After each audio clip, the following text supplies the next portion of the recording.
السلام عليكم ورحمة الله. ازيكم عاملين ايه؟ يا رب تكونوا بخير. النهاردة بقى ان شاء الله جاي لكم فيديو جديد. فيديو سهل وبسيط. لو انت مش محضرة لأي حاجة هخلي كل حاجة سهلة عليكي وبسيطة. بس قبل ما ابدأ بقى الفيديو ما تنسيش تشتركي في القناة وتعملي لي لايك عشان يوصلك كل جديد انا بعمله. النهاردة هنعمل عزومة بسيطة وسهلة خالص. وهنبتديها من الألف للياء زي ما بيقولوا.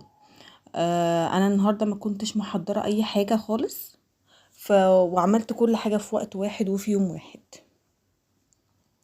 اول حاجه هبتديها معاكم خلطه المحشي. انا يعني كان جايلي حد وحب طبعا ان هو ياكل محشي. طب انا ما عنديش تسبيكه، مع ان انا اصلا من اللي بيفضلوا ان هم يشيلوا تسبيكه في الفريزر ويعملوها بزياده، بس ما كانش عندي. مش مشكلة.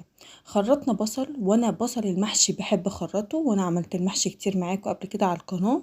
وهنا هبدأ لكم اهو من البداية للنهاية، وهقول لكم طريقتي في المحشي. انا اولا بحب اخرطه، ما بحبش اضربه في الكبة خالص، وبعد كده بحمره كويس جدا في حتة زيت، في حتة سمنة وحبة زيت، وانزل عليه بالطماطم. تمام. نيجي هنا بقى ايه لتوابل المحشي. عندي ملح وفلفل كمون وكزبرة وشوية من سبع البهارات. تمام. انا هنا بنزل بنص البهارات في الصلصة، وبعد لما باجي احط الرز بنزل بالنص التاني. هنا كان عندي باكت مرقة دجاج فورية، بحب يعني احطها، ولو عندك مكعبات حطيها، انا عادي بحط الاتنين مفيش اي حاجة. ولازم بقى واحنا بنختار الطماطم بتاعة المحشي تكون حمرة كده وطرية، مش طرية بايظة، يعني تكون حمرة كده وجميلة علشان تطلع لنا المحشي بتاعنا زي الفل. هنا خلاص الصلصة بتاعتي اتسبكت، هنزل بنص كمية الخضرة واسيبها تكمل تسبيكة على النار. انا بحب اسبك الخضرة مع الطماطم واسيبها تستوي، بنزل بنصها بس. هنا حسيت ان الطماطم بتاعتي يعني مش حمرة قوي، فحطيت معلقة صلصة. لو انت ما عندكيش ما تحطيش، انا عادة ما بفضلهاش، بس هي عشان موجودة عندي يعني. تمام. سبت الصلصة على جنب تتسبك مع نص كمية الخضرة اللي انا حطيتها. ونيجي بقى هنا للفراخ. طبعا كلنا شطار وبنعرف نسلق الفراخ، بس انا حابة اقول لكم طريقتي في سلق الفراخ. هنا مية بتغلي، وحطيت بصلاية وطماطماية، ونزلت بعد كده بالفراخ بتاعتي. تمام. حطيت بصل وطماطم والمية بتغلي. وهنا بقى بصوا، انا كنت مستعجلة، ما كانش عندي مية سخنة فزودت مية عادية، وده غلط. يعني أنا كان ممكن اشيلها من الفيديو، بس لا، قلت اخليها برضو واقول لكم. يعني يستحسن تزودي ميه سخنه. انا حطيت ميه من الحنفيه عادي جدا.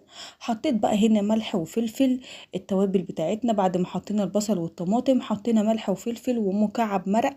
وانا بحب احط الملح في بدايه سليق الفراخ، لان الفراخ مش زي اللحمه ما بتاخدش سوا، بتستوي على طول. ولما بنحط الملح في البدايه بيطلع اللحم الفراخ بتاعنا متبل ومحيق وحلو. تمام. على عكس خالص لما الفراخ بتستوي وفي الاخر نروح حاطينها ملح، احنا كده بنملح الشوربه، ما جيناش جنب الفراخ. تمام. بعد بقى ما خلصت الفراخ بتاعتي هغطيها وهدي النار. حطيت كمان اهو معاكم شويه ورق لوري. طبعا الحبهان ما عنديش حبهان فما حطيتش. وكده هتطلع معانا شوربه جميله وزي الفل. اهم حاجة بقى نسوي الفراخ على نار هادية. لو علينا النار بتاعتها عالية جدا الفراخ هتستوي. تمام، هتستوي بسرعة، ومش هي الشوربة بتاعتها مش هتكون جميلة. انما لو على النار هادية واستوت على اقل من مهلها الشوربة بتاعتنا هتبقى حلوة قوي. هنا اهو حطيت بقية كمية الخضرة وحطيت الرز وبقية التوابل اللي انا قلتلكوا عليها. وكمان حسيت ان الصلصة بتاعتها قليلة شوية فزودت صلصة تاني. مش صلصة برطمانات، يعني صلصة اللي انا لسه مسبكاها. تمام. وفضلت اقلب على النار واشوح في الرز على النار. هو كده كده مش هيستوي. انا بحب اعمل خطوة تشويح الرز علشان خاطر الرز بيتشرب اكتر من التسبيكة. تمام. هنا بقى كنت محضره حله قطعت فيها بصل وطماطم وفلفل، وبيتاكل مش بيترمي. تمام. وبعد كده بقى شوفوا خلطة المحشي بتاعنا لما بنشوح الرز على النار الأول في الخلطة بيتشرب منها الرز جامد، وبيبقى طعمه تحفة وشكله أحلى عن ما بنحط الرز كده من بره. شايفين شكلها جميل ازاي وحمرة وحلوة، والكاميرا كمان ظلمها والله. هنا بقى ابتديت احشي، ويا ريتني بحشي بنفس السرعة ديت. لا انا بطيئة جدا في الحشو بتاع المحشي، بطيئة قوي كمان.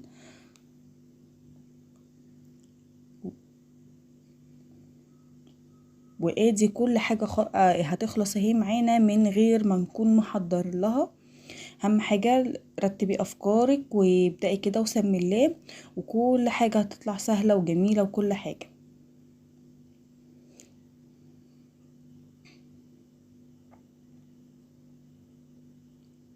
بعد كده بقى ايه، الفراخ بتاعتنا هتكون اتسلقت.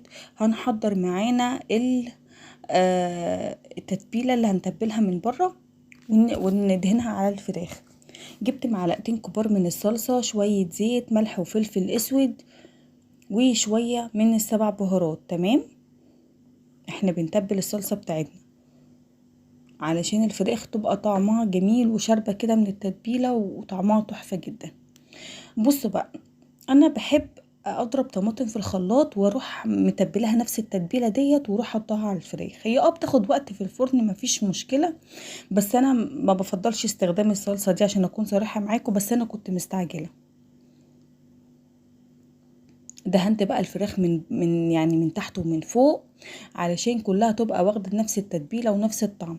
هنا بقى كنت عامله شويه كفته كده مشويه على جنب، قلت بقى ادخلها في الفرن بالمره مع الفراخ. وانا عاملاها معاكم قبل كده على القناه، ما كانش مستاهل يعني ايه ان انا ازود معاكم وقت الفيديو. دخلتهم الاتنين الفرن. ونيجي بقى لتسقية المحشي. ادي المحشي بتاعي بعد ما حشيته، شايفينه شكله تحفة وهو ني حتى. نيجي بقى للتسوية بتاعته المظبوطة. انا حطيت كده فوق الوش باكت مرقة دجاج فورية، وجيت بقى عند شوربة الفراخ وهحط نص الحلة بس، لان الخضار بتاعي ده كله بينزل مية. ها، وبعد ما يغلي غلوة ويتشرب معايا ههدي النار عليه واسيبه لحد ما يستوي تماما. هنا بقى كانت الفراخ بتاعتي الجميلة طلعت من الفرن، وابتديت ان انا اغرف. ما كانش عندي بصراحة حاجة خضرة، بس انتي حاولي تشيلي كده حبة خضرة على جنب تزيني بهم الاكل في الاخر.